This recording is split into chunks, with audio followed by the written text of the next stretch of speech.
The Earnestly Speaking podcast is a show that is founded on free-flowing conversation and may at times venture into mature subjects. Listener discretion is advised.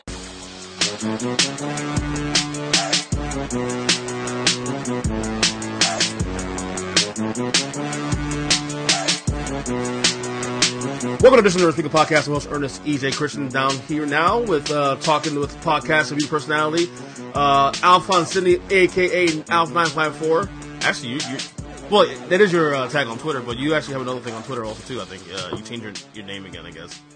Was it? I know. Beige something? You can't go by the tagline. It's Kodak Beige. The first thing I see is beige, beige dude. Kodak Beige. Just Kodak play on Kodak Black. What the fuck does that mean, bro? That's just it's a play on Kodak Black, and because I'm light skinned, so I call myself Kodak Beige. You get it? Well, I mean, I know who Kodak Black is. I don't listen to his music one bit. If you told me to listen to Kodak Black's song, I wouldn't know. Sorry. I like a little baby who gonna listen. You don't know that song? And what's fucked up for me is that I'm a music connoisseur. Like I listen to all kind of music. But I guess anything that's released in the last 10 years, good luck with that.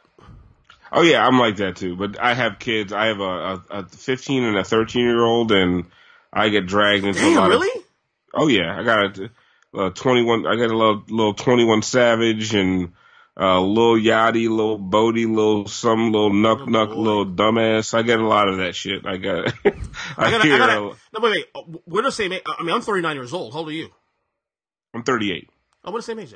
We're the same age. Yeah, but I have two stepsons. Two stepsons. Right. Yeah. Well, I got a 6. You started earlier than I did. I have a 6 and 2-year-old. So, and okay. I'm the one sort of driving at least my 6-year-old driving his musical taste, sort of to some degree. You know. Yeah, he's going to ignore you in about 3 years, and you will have no, effect on his musical taste anymore. I guarantee. Blame school, blame kids, blame peer pressure. You know? Yeah, no, it's what's with the times. Like, I raised my oldest son on Biggie and Nas and stuff like that, and as soon as he started getting around his friends, he starts coming home with this mumble rap bullshit. So, listen, you can do everything within your power, but they're gonna come back and they're gonna have their own their own ways. Do you at least try to sway them away from it though, or you just let him do what he does? Let it be. No, I let him be because that's his own expression, man. That's his time. That's his generation. I look at it and I think it's beautiful the way that like he has his own favorite artists. Like I really think it's cool. I like to see it. Like I don't like the music, but at the same time, like my dad didn't like Biggie. You know what I'm saying? My dad listened to Haitian compa. All right, so he wasn't really feeling. He wasn't feeling Biggie. He wasn't feeling Nas. He wasn't feeling Wu-Tang Clan. I like to see, but I also what I do.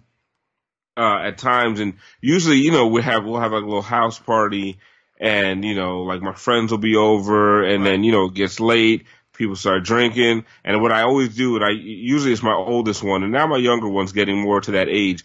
I bring them over while we're listening to some music that usually I would not let him listen to, and I'm like, listen to this, and I really like make him understand what the hell he's listening to, and we'll play Biggie, we'll play Wu-Tang, we'll play Big Pun, we'll play Cannabis, we'll play DMX, and his mind gets blown when he hears this stuff, because it's so much more verbose than what does he say? Does he say it's actually better than what he likes? Does he actually? He doesn't think it's better, but he appreciates. You know what I mean? He appreciates, and a lot of times, he's cool. He tries to play it off. But I remember one time at Christmas, we were at my cousin's house. And he's in the other room. I hear him with his cousins. They banging on the table and they freestyling. And I'm hearing my son. He's not spitting like Lil Yachty. You know what I'm saying? He got a little swag to him. He's doing metaphors and similes, and he's got a little East Coast New York '90s swag to him. So I'm like, okay, he has been listening to me. So that did feel good to hear him to hear that. I guess in terms of modern hip hop today, for me, and don't get me wrong,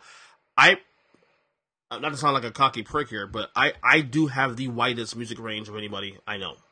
In terms of metal, hip hop, oldies, pop, it don't matter. If it's good in my ear, I'm gonna listen to it. So that also trained thought actually now. I guess what I'm trying to say is, in terms of modern hip hop, to me, Kendrick Lamar, as far as I go, really. I mean, I like this. I'm not a Drake guy, so no. I don't like. I appreciate the dance music. I appreciate fun music. I take everything for what it is. You know what I'm saying? I'm not listening to Drake when I'm trying to think about something. You know what I mean? Yeah. Like I Kendrick, appreciate Drake's music. I appreciate his talent, but I mean, I do appreciate how hard. Listen, as somebody who used to rap and used to be a. Oh yeah. Really? Listen, any good? I actually was pretty good. Post some clips on Twitter, bro. Listen, I'll send you some SoundCloud stuff, man. I used to be dope. But as somebody who used to be a songwriter, I understand how hard what Drake does is. Mm-hmm. So I appreciate all these guys, man. I always appreciate these young cats that are trying to do their thing. But for the most part, like, I can't rock with it, but it's also not my generation. It's not my voice. You know what I'm saying? Like, so I used to hate on 21 Savage, and then I listened to some more 21 Savage. I'm like, this dude's spitting a little something. You know what I'm saying? The only Savage I know is Macho Man Randy Savage. Sorry. and only 21. I think I'm familiar with his 21 Pilots that my son loves. By the way, and my wife. Listen to a lot. 21 Savage featuring J. Cole. Okay, I like J. Cole actually. J. Cole I actually like. I like J. Cole. I'm telling you. 21 Savage featuring J. Cole. And, like, listen to what 21 is saying. He's got a little something to him, so I try not to discount these guys anymore, man. And what's funny, too, I was actually, prior to his death, I was actually getting into Nipsey Hussle. I never got into Nipsey. Now, I see people post lyrics, and I'm like, man, he had a little something to him, so I got to go back. But I just really, you know what it is? It's you get old and you get set in your ways, and I know what I like. You know what I mean? I ain't changing, bro. I'm too lazy to change. I'm too lazy to change. You don't want to change. I'm too lazy to change. I put on Pandora and I put on Capone and Noriega radio. Cause and then I have people that make fun of me for listening to Pandora. I'm like, dude, what? You're lucky you said that, because I was about to say that to you. Like, Pandora, is that still a thing? Oh, actually, I do know that my son listens to Pandora still. So. Well, listen, people are like, oh, try Spotify. I'm like, I don't try new things, all right? Pandora works for me. There's an ad every once in a while. It's fine. But if I put Capone and Noriega radio, I'm going to get, gutter shit for like 90% of the time. And then there's an ad for, erectile dysfunction pills, and it's fine. Yes, we keep it moving. Yeah. All right, so you got a lot going on with you these days. You actually have started a new, I won't say a project. Ethan Skolnick and you have started a new NBA podcast, Miami Heat / NBA podcast, 5 on the Floor. How did that start up out of nowhere? Because he was doing 5 Reasons Sports. I am assuming that Chris Winningham's no longer involved in this anymore? No longer involved? Or what? Yeah, Chris went to pursue other ventures. Chris is actually well regarded when it comes to the whole play-by-play, especially in the soccer community. So Chris has a lot of other interests, I don't. I mean, I have my regular 9 to 5, and when it comes to podcasting, it's really Miami Heat and then pop culture and other things that I do. So Chris had other interests. Chris is he's a full-time fill-in host at 560 and 790. So there's a lot of things going on with Chris. So he kind of just didn't have the time for a full-time podcast anymore. And then Miami Heat Beat wanted to pursue some other different things, and as I am a part of Miami Heat Beat, and they wanted to kind of leave 5 Reasons as far as the podcast is concerned to pursue some different things. So Ethan reached out to me and said, hey, would you like to do a Heat podcast with me? And I'm like, yeah. You're Ethan Skolnick. You have the connections to the organization. You're well respected. Alf954 on Twitter. I just talk a lot of shit and I'm loud. People find me entertaining, but I've never been taken quite as seriously as I'm being taken now while being aligned with Ethan. And it's really cool. Like, I mean, I got to sit in on the draft night. I saw draft that. night. Yeah. I saw that. American Airlines Arena. I'm sitting there on draft night in the media room.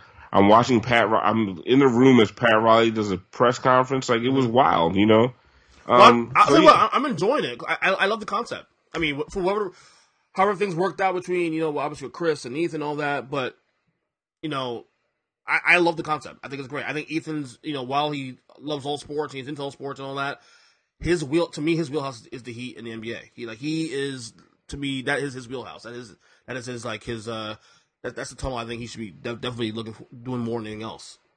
Yeah, and the cool thing with me and Ethan is that Ethan is the consummate reporter, Yeah, he is. The consummate professional, and I'm not.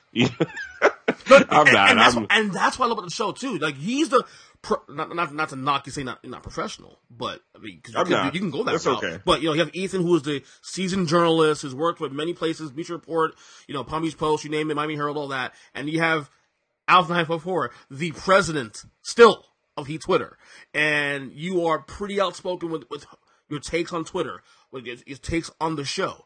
It's a healthy mix, man. I love it. Yeah, I think it works well. I think we bounce off each other pretty well. I think a lot of times I'll say the things that the fans are thinking that maybe even Ethan wants to say, but he might not be comfortable saying. I also, I'm the Heat homer that when Ethan's getting very objective about Riley in the summer of 2017, I defend the franchise. It's really, I think listen, the downloads have been tremendous. We started off with a bang, and I think as we get more comfortable, as, the season progresses, I think it's just going to even get bigger and better, and I think it's going to be a real go-to for Heat fans. And I'm not trying to knock any of the local radio stations or anything like that, but I think, if you are looking for Heat news and Heat analysis, I don't think there's very many places you can go that are better than Miami Heat Beat and 5 on the Floor. And I'm still, I still big up Miami Heat Beat, even though they're not part of the network anymore. Mm-hmm. But Miami Heat Beat has, second to none when it comes to X's and O analysis. So between 5 on the Floor and Miami Heat Beat, I don't really see why you'd go anywhere else for Heat news and Heat related content. Yeah, I'm subscribed obviously to Heat Beat too. I listen to Locked on Heat because I'm friends with Dave especially on there. We used to do a podcast together years ago. But I gotta be honest with you, and nothing against Heat. I love Heat Beat, but I think this with you and Ethan is more my speed. It's less. What's the word I'm looking for? I mean, it's more straightforward in a way, but enough edge, like what you bring to the table. I don't know. Less tomfoolery. It's less tomfoolery. Yes, there we go. Yeah. Listen, and when I was talking to Ethan about it, Ethan had his trepidation about stepping on toes, and I was like, listen, man, it's two different audiences. Me and Ethan are 38 and up, right? Yeah. Ethan's in his 40s. I'm in my late 30s. Because of I don't want to say prestige, because of the responsibility that comes with doing a show with Ethan, mm-hmm. I have to tone myself down a little bit. It's a more grown folks podcast. Yeah. It's more my speed, like I said. Okay. Yeah. So it's a more EJ podcast. And then for Heat Beat has a different kind of audience. And I think it's more slapstick. we also cross over, Mm-hmm. I think there's if there was a Venn diagram, there's a place in the middle for Heat Beat and for 5 on the Floor. And then there's probably a more grown, sophisticated crowd that doesn't enjoy hearing about Giancarlo's dating. Don't get me wrong, it is funny. I mean, you guys pick on him all the time. He was just cool as hell. I love it. But, there's probably some people like, I came here for Heat news. I don't want to hear Giancarlo's dating app stories. And there's also probably people who listen to 5 on the Floor like, this is too serious. I just want to have a good time. Let me go to Heat Beat. And like I said, there's a Venn diagram in the middle that, that probably says I want both. Both of the podcasts have been doing tremendous lately, man. The downloads have been crazy. I appreciate so much. Yeah. All the support that we've gotten. It's spilled over into my other podcast, Light Skin Opinions. That's good. That's really, really good. Yeah, that's been exciting to see that people have heard my voice and said, you know what, I want to hear more of him. Which, I'm gonna put it frankly, you're entertaining as fuck, dude. You're entertaining as fuck. Whether it's light skin opinions or Heat beat or now 5-4, you're just entertaining as fuck, dude. I try, man. I don't get it. Like I remember the first time they did ask me to do a podcast on Heat beat. I was like, podcast? Nobody wants to hear my loud ass. Like you should see when I'm mixing down 5 on the floor, the difference between my vocals and Ethan's. Yeah. It's like I'm just loud and I'm kind of obnoxious, and I'm just like, all right, well, I guess people want that, you know. I guess for every Levitard fan, there's a Stu Gatz fan, right? No, and right. But the thing is that's people want more authenticity now with the media.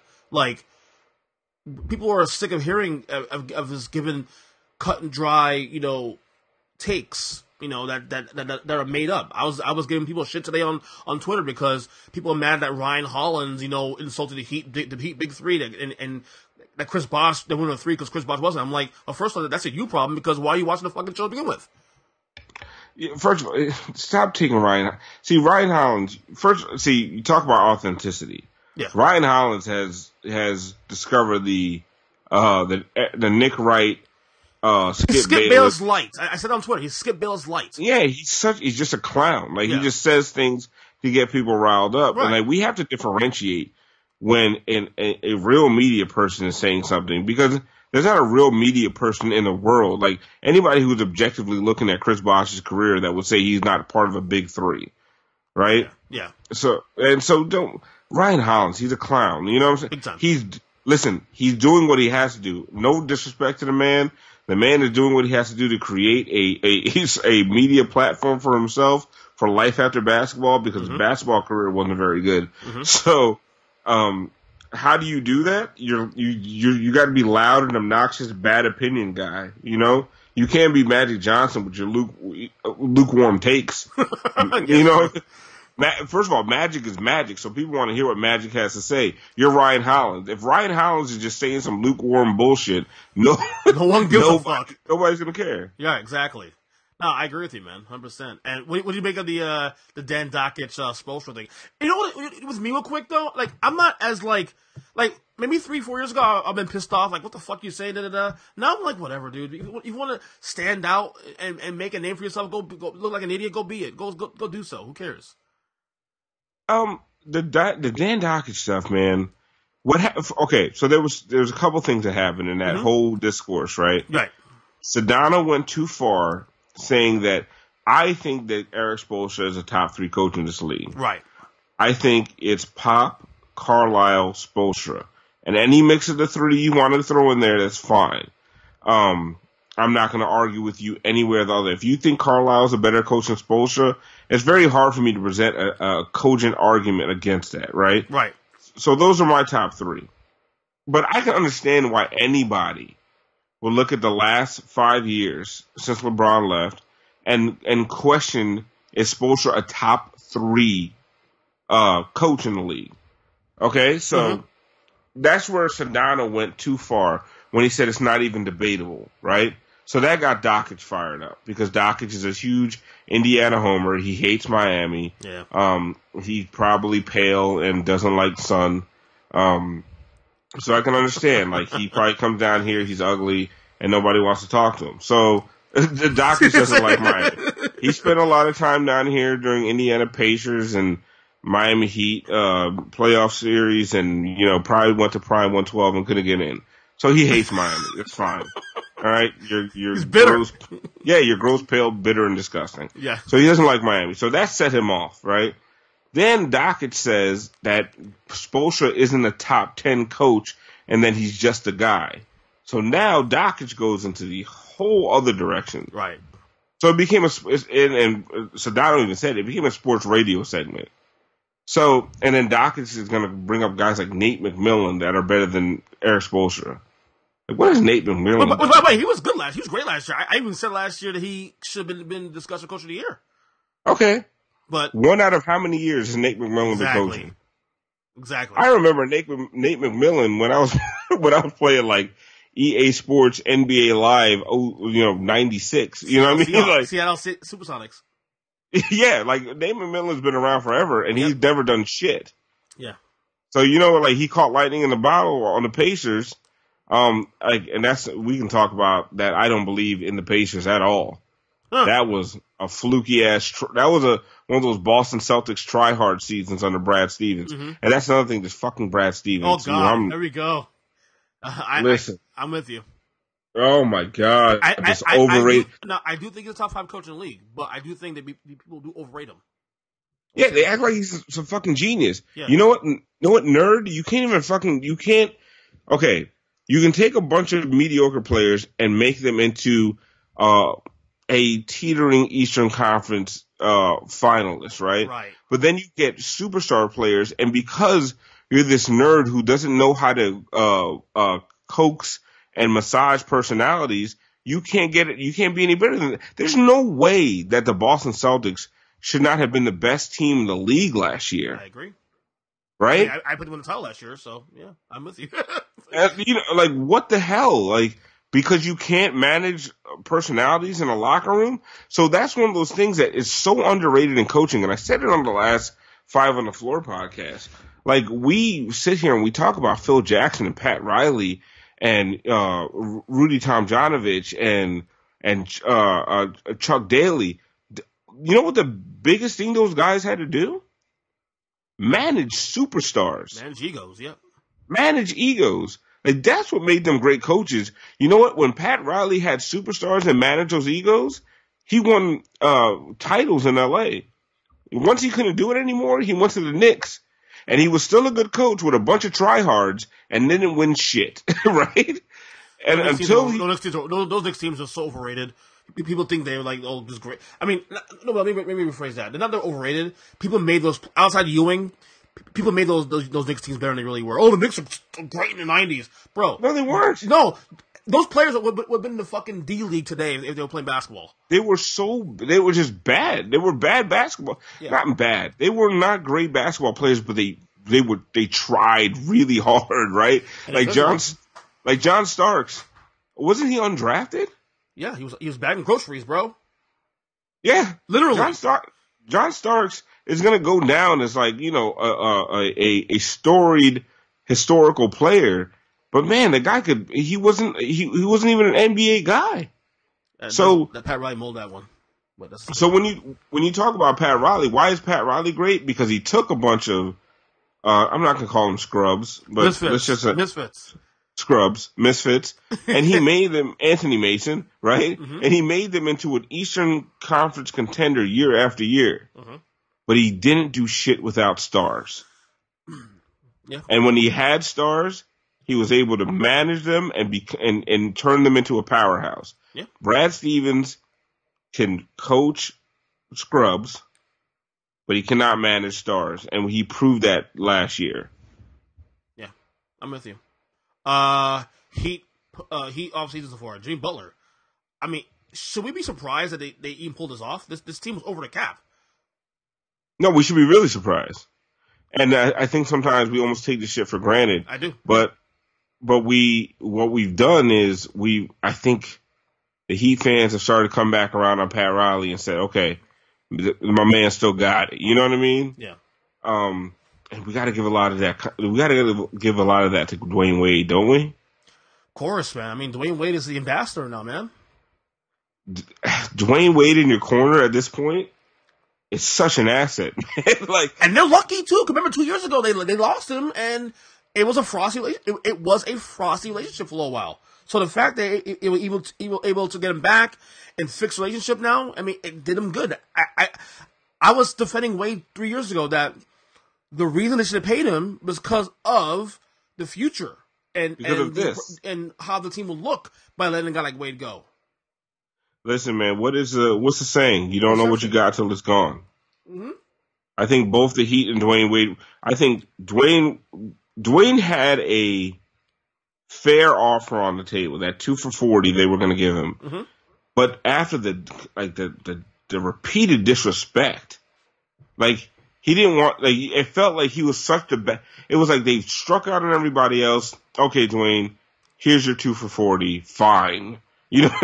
Yeah. You know what I mean? It's like. Do you believe that report that year, prior to the 240, the $10 million offer? Do you believe that? I mean, there's probably a little, listen, what happens with these reports, it's you get you get part of the negotiation, right? Mm-hmm. So you get the first half of the negotiation, or you get the second half of the negotiation. So yeah, I believe it's true, but I don't believe it's the whole story. But what I do believe is that they offered him 2 for $40. But I also believe that it was too late. It was too little, too late, and he felt disrespected at that point. Mm-hmm. And he made a decision to go to Chicago. Ends up going to Cleveland. Ends up coming back here, and in the long run, made less than $40 million. Right. Because of the cuts he took here and there to go. So he made less than what he would have made here. But at the same time, the Heat had to swallow that pill and say, Dwayne, we need you back. Dwayne needed to swallow that pill and say, yes, I need to come back.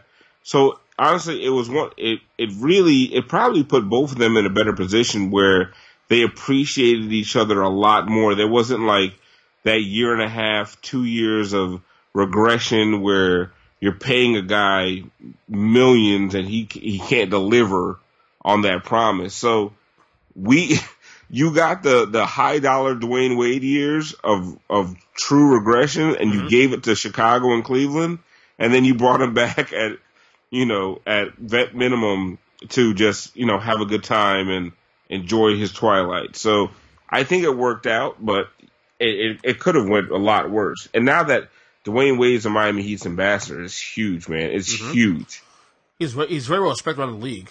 I don't think people get that. He's like very well liked around the league. So it will help the Heat when in the future they're making cases for other free agents on the road, 2021, 22, 23, when they want to, throw rings on the table. He can throw his rings on the table now, his 3 with Miami, and it's going to work wonders.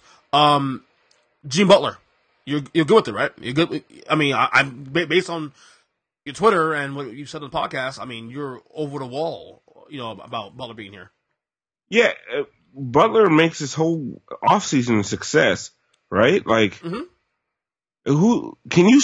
If you're still complaining now, like you're just an idiot. You're just. Gotta be honest though. When we spoke in November about this, initially with Butler, my fear was always the back end of the contract, of how much you're gonna pay him on the back end. But watching him this year in Philly, I mean, he was their best player down the stretch. Listen, what Jimmy is a rock to build your foundation on. Mm-hmm. Jimmy is the star that brings other stars, right? Even right now. First of all, Jimmy is a Miami Heat guy. Oh yeah, he is great extension of Riley and Spoelstra, absolutely. Oh my God, he's Heat culture through and through. You would think he was born in. You would think like Udonis Haslem raised him from a child. Like he's Miami Heat culture, absolutely, right? So he is a perfect ambassador. You have him for 4 years, all right? Let's say he starts declining in 2022. You have 2 more years left of him. If he brings you significant success, you just eat that. Mm-hmm. But overall, like, yeah, Jimmy was just a perfect move. I see all these trade scenarios, and if you follow me on Twitter, I'm very reticent to give up Justice Winslow and Bam. And one of the reasons I'm reticent to give up those guys is because I feel like Justice Winslow learned so much under Dwayne Wade, right? And I think he's ready to take that next step. And I think him next to somebody like Jimmy Butler is monstrous. You know what I mean? Jimmy is what Justice wants to ascend to. The versatile, can handle the ball, play both ends, can be a decent three. He's actually a better 3-point shooter than Jimmy is right now, low key. Yeah. Jimmy is what Justice wants to be. And to have that guy here, I think is so important for Justice. And I think those guys can play together extremely well, and I can't wait to see it. So a lot of these trades, I'm like, I'm down with it as long as we don't give up Justice. As long as we don't give up Bam. I just want to see those guys next to Jimmy Butler. I'm really excited about this year. Bam is the guy I was saying of the 3 prior to Josh getting traded, that he's the one that's untouchable to me. Because he's the one that can, that can change the fortunes of the franchise going forward. Like, if Bam becomes, I don't know, Siakam or fucking Rodman, I don't know, whatever. I'm just looking at his versatility as a guy who's he's 6'9"? 6'9", 6'10". Yeah, but versatile he plays a lot bigger. He plays a lot bigger than that. Yeah, but he's also he's also very fast for a guy his size too. You know what I mean? So he's the quintessential 2019 NBA big man. Yeah. So to me, he was always hands off. That's why the Westbrook thing. Like I remember seeing a lot of your takes last week on Westbrook, trying him getting traded to Houston, and I was with you most of the way. Like it wasn't necessarily about like Russ not being good; it's about Russ being able to fit. And I'm sorry, even though I was still kind of like 50-50 on the whole Russ thing. The biggest thing that held me back about him coming here was that final year's contract, $47 million fucking dollars, dude. I mean, but it's not even the final year. It's this year, next year. Like Russell Westbrook, and listen, now that we're out of we dodged that bullet. Russell Westbrook is not a winning player, right? I don't consider him a winning player. I like Russell. I love his attitude. I love his personality. But that, like, in today's NBA, you cannot be that inefficient. Like, the whole league has been tilted towards the math of the game. Mm-hmm. And Russell Westbrook is historically inefficient. Like, I'm not talking about inefficient, like, for a superstar. I'm talking about historically inefficient for somebody who takes that many shots. And I just did not see how tethering yourself to that contract for 4 more years, where it completely disrupts your ability to get a third superstar. You don't have another max slot when he's being paid $44 and $47 million. You just don't have it. Right. So I just never understood why that was a viable option, and I was okay with it as long as you didn't give up a single asset. Like, you shouldn't have to give up an asset to take back one of the 4 worst contracts in the league. Like, no, that's not how this works. Yeah, I'm with you, man. I'm with you. Now, the thing was it possible that he could have nurtured that and maybe made him more efficient? I mean, they did it with LeBron. They did it with, I mean, LeBron was a young player who had proven that he wanted to win. And LeBron had always been efficient. And what LeBron had never had was a solid, great team around him. So he had to take a lot of the stuff on his shoulders. He had to do more. And once he had the right players around him, he did accept the fact that, okay, I'm going to take the most efficient shots possible, be the most efficient player possible, and I'm also going to play defense at an all-defensive NBA level. You're not getting that out of Russell Westbrook. I mean, to be fair to Russ, though, first half of the year, last season, he was giving the ball to PG, and he was that guy. He was actually being more unselfish, and they were winning. And then and he was still supremely inefficient. Oh, he was horrible. I mean, his shooting was terrible. And then when he finally started playing better at the end of the year, which he did play better in the year, the team got worse for it. How many quadruple doubles did he almost get with turnovers? Quite a few.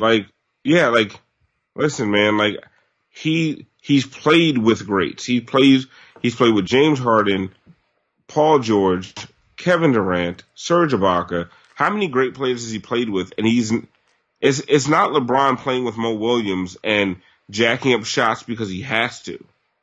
This is a player that's played with all-time greats and still decides that he's got to get his.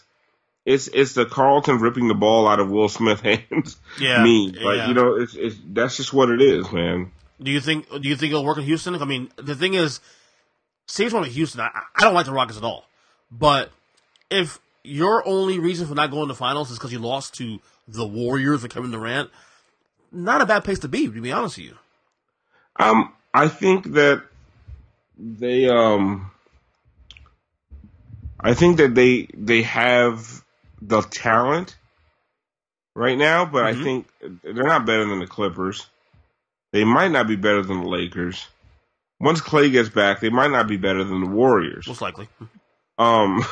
So, I mean, they're still sitting there, and I don't know how much better Russell Westbrook made you when, okay, so you replace a guy who can't get on the floor in Chris Paul because of injury to a guy who doesn't show up in the playoffs. I mean, I don't listen when Russ shows up in the playoffs. Like, I'm all for it. Right. When James Harden shows up in the playoffs, I'm all for it. But they've yet to show. So that's one of those things where people, compare James Harden to Dwayne Wade. I'm like, are you high on crack? Like, Dwayne made his bones just beasting in playoff series. This James Harden just disappears every year, year after year. We talk about playoff Harden because it's a meme, it's a joke. Yeah.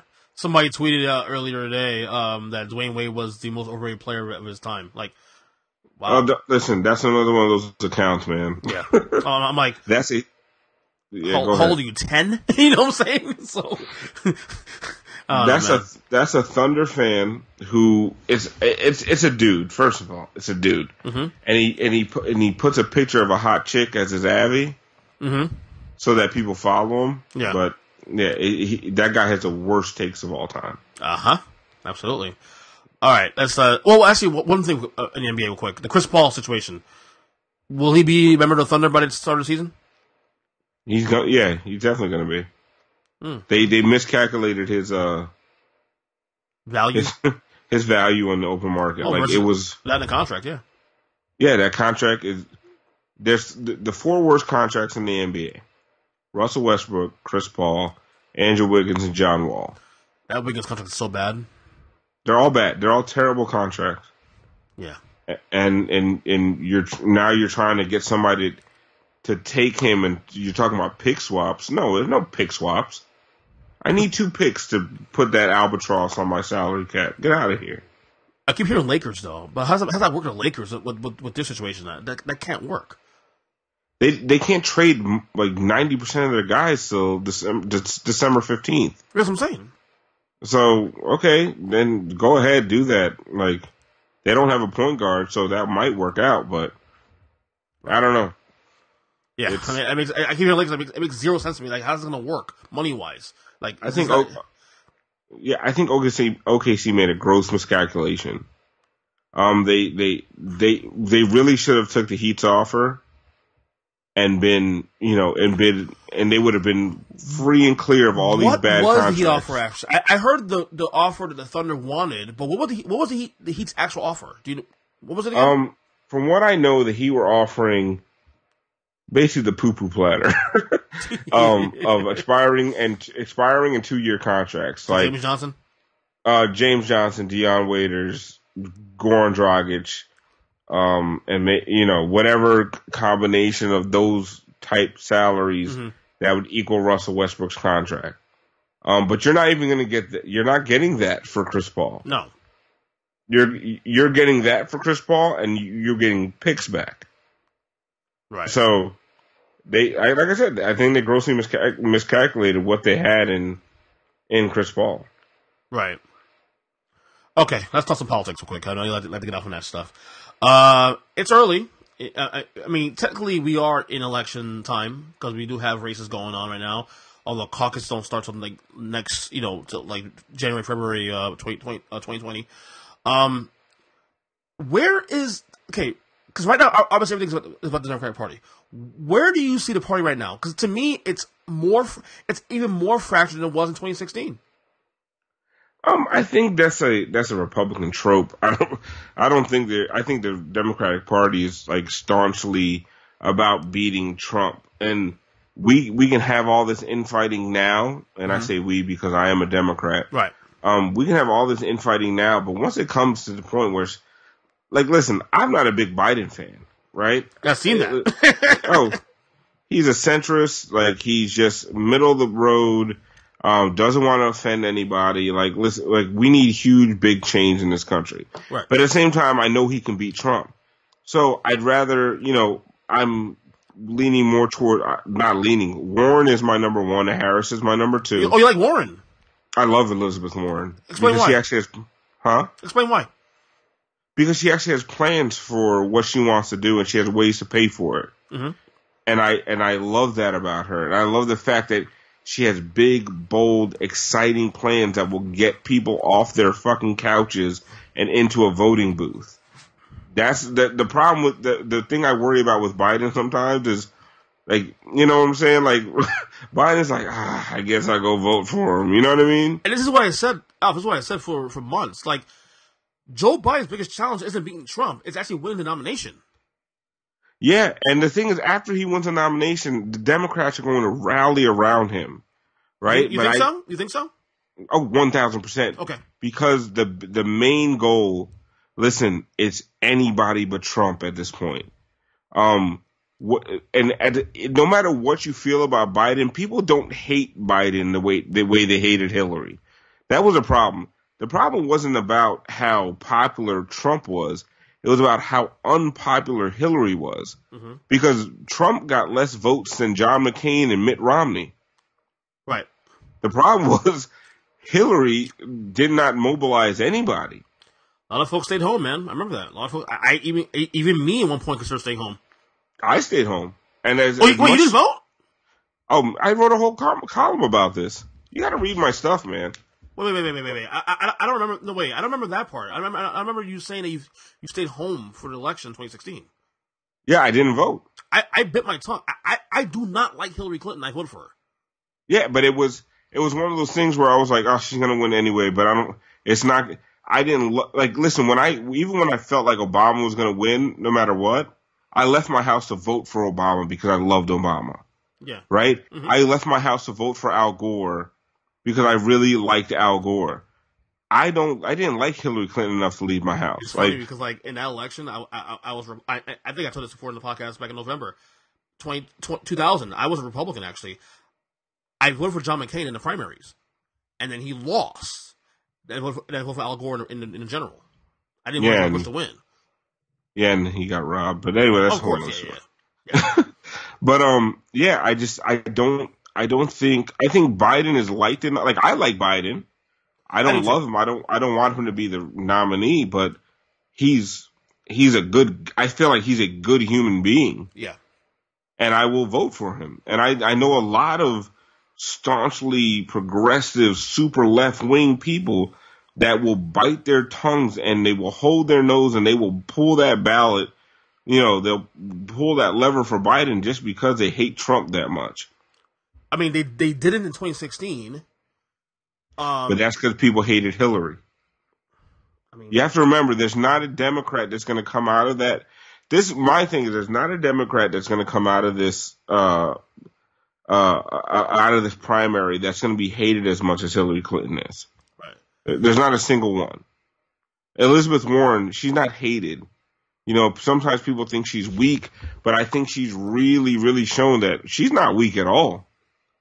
I think the Native American stuff was a misstep, but she's not a weak candidate. She's a strong ass candidate. Well, that's my problem with Democrats too. Like, I think also is that, and Warren is doing this to some degree. I mean, obviously the other stuff you're talking about, like you're just saying, was a misstep, but you can beat Trump by sticking to the issues. Like, all the extra shit, not necessary at this point, because you know what? People in the middle don't give a fuck about that. At the end of the day, and I think this is the reason why I think Joe Biden is probably the best chance to beat Trump, is that Joe Biden can still cater to the middle moderates. The people who are might lean right, or might lean left, undecided. People like me to some degree. I'm a moderate. I'm not gonna lie to you. But I'm not voting for Trump at all in 2020, no matter what. So and that's not happening. But my point is that Joe Biden, of all the candidates, is the only one that seems to be the one that can actually get folks in the middle to vote for him, as opposed to, I don't know. I'll tell you what, Kamala Harris has been a little bit impressive the last couple of weeks. I will say that. But see, here's where I think you're wrong. Okay, go ahead. The moderates, the centrists, at some point are so repulsed by Donald Trump. Mm-hmm. That what they just want is an alternative. So they will vote for the alternative. I know a ton of moderates who will never, ever vote for Trump. And they will vote for fucking Bernie Sanders. Really? See, I know a ton. Like, yeah. And that's the thing. I can see Kamala Harris, carrying the moderates, because a lot of her law enforcement, background and all that. I can see Joe Biden, obviously. I mean, you're saying that so. I'm still skeptical about whether or not they'll vote for Bernie Sanders or vote for Warren or any other far left progressive. See, I believe they will, right? Because remember, we also have to remember Hillary Clinton beat this dude by 3 million votes, right? Yeah, sure. So the centrists, they voted for Democrats because they were so repulsed by Trump. Here's where I'm very scared of a centrist. Mm-hmm. What the people that came out for Obama did not come out for Hillary. The people that the millennials, the younger people, the Gen Zs that need to be motivated and inspired, because young Republicans don't have to be inspired to vote, right? Right. It's their civic duty. They got to get these black and brown people out of their country. It's very important to them. Young people, younger than me, need to be inspired. And I don't know if Joe Biden inspires those people. I feel like Joe Biden's if Joe Biden can inspire young people, he's going to win by a small margin. But if whoever comes out of the Democratic primary, if they can inspire brown people, black people, young people, gay people, if they can inspire that electorate, they are going to crush Trump. Basically, what you're saying is that the Obama rub is not enough for Biden in 2020. No, I don't think so. Okay. I do think black people love Joe Biden, man. Older black folks love Joe Biden, especially too. Older black people, younger black people don't love Joe Biden like they loved Obama. That's what I'm saying. Younger black people love Elizabeth Warren. Mm-hmm. They love Bernie Sanders. They love Kamala Harris. They don't love Joe Biden. So I think Joe Biden can win. And I think Joe Biden, Elizabeth Warren, Bernie, and Kamala can all win. But it's just about what the future of this country is going to be. Right. And I'd rather see somebody like Elizabeth Warren and the kind of hope and inspiration that she inspires people, man. Like she inspires not just like Biden's whole thing is like, let's go back to status quo.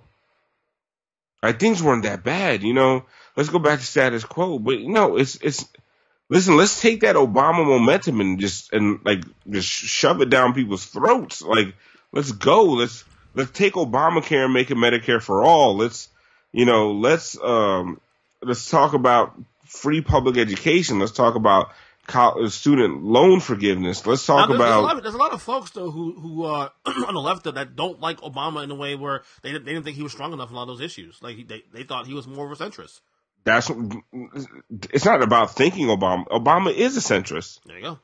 He's 1,000% a centrist. I agree with you 100%. That's why he appealed to me. But I think there's a thirst in this country for it's like the Green New Deal. Mm-hmm. When you break down the Green New Deal and you break it down by policy, it's overwhelmingly popular. But when you call it the Green New Deal, it's underwater. Same way with Obamacare. When Obamacare first came out, extremely unpopular. But when you broke it down by policy, it was overwhelmingly popular. And now that you want to get rid of Obamacare, people are like, what? Like that thing that protected me from pre-existing conditions? Like, don't take that away. A lot of that also comes down to education. The people who don't want Obamacare, a lot of them just don't like the name of it. But then when they realize that they're actually benefiting from Obamacare, like, oh, wait, what the fuck? Listen, and I gotta go. So I'm gonna give you one story that perfectly encapsulates Obamacare. I'm at a barbecue with friends of mine, okay, and I do have some right leaning friends, mm-hmm. and they're Trump supporters and blah blah blah. It's very hard to just enjoy a burger with them, but we have our conversations, usually pretty civil, right? And I had this guy just telling me this blah blah. Why do I have to care about people with pre-existing conditions? Blah, blah. I'm healthy. I shouldn't have to pay for sick people. And his wife punched him in the chest. What? And he looked around. He's like, what? What's your problem? She was like, I have fucking I have fucking breast cancer, you asshole. Some folks don't think when they speak, man. Bro. Education, my friend. When I talk about his face dropped. And he's like, oh, shit. And she walked away. And I'm like, listen. You know he didn't get none that night, right? Oh. And I'm like, you sit here and you preach these fucking Fox News talking points. in your own home. Yep. If they took away pre-existing conditions, your wife is a dead woman. Folks don't think about speak, that. Man. I'm with you, my friend. I'm with you. Real quick before you actually go. Surprised that Beto's not making any progress, nothing. Like, Beto came in the race. He had a great fundraising out the gate first week, 2 weeks, whatever, and then like he's just like gone. No one talking about Beto at all. Because Beto is I called him on Light Skin Opinions, an empty, sweaty shirt. He stands for nothing, man. And you were big on him last year too. I remember you. I was, man. Like, I get caught up in that flowery language, man. But like, there's got to be some substance behind it. Like Pete Buttigieg, like I really like him as I think he's is super intelligent. Mm-hmm. But it's like sometimes, like, dude, stand for something. Stand for something. I know what Warren stands for. I know what Biden stands for. I know what Harris stands for. I don't know what Pete Buttigieg stands for. It's gonna be a fast day in 2020. I can't wait, man. I cannot wait. And this is why I'm like not diving too much into it now, because I want to wait till when the shit hits the fan, like starting caucus season. I want to get burnt out. But God, I mean, we're ready head first to this shit now. So yeah, I listen to MSNBC all day long. I'm a raging liberal. Hey, nothing wrong with that, man. Do what you gotta do, man. But you go, plug away. What you want to plug? Shows, any articles? And send me an article you wrote about not voting in 2016. I want to read that. I will. And, so you can check out my writing on 5reasonsports.com and MiamiHeatBeat.com. Going forward, it'll probably be more on 5 Reasons Sports, unless it's too crappy and Ethan makes me put it on Miami Heat Beat. You can check. Give them the shit. Yeah. You can check out Light Skin Opinions on 5reasonsports.com. That is a podcast. It's on Podbean, iTunes, Google Podcasts, Stitcher, wherever you get your podcasts from. Mm-hmm. Light Skin Opinions is sports, pop culture, and politics.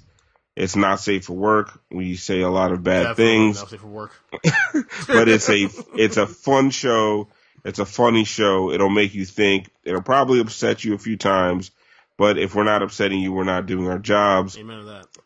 Also, check out me and Ethan J. Skolnick on 5 on the Floor on the 5 Reasons Sports Network. 5 on the Floor is a Miami Heat and NBA podcast, and that's where you get my serious professional Miami Heat takes, sometimes interspersed with levity, as much as Ethan will allow me to before he scolds me. Yep. And but it's probably the most informative Heat podcast out there. And that's it. I think that's all the projects I have. I hope that's it, because I don't have a lot of time on my hands. Yeah, and this is the president of hashtag Heat Twitter, Alphonse Sidney, Alf954 on Twitter. Alf, thank you so much as always, man. As always, man. All right, bro. Be good. Good time.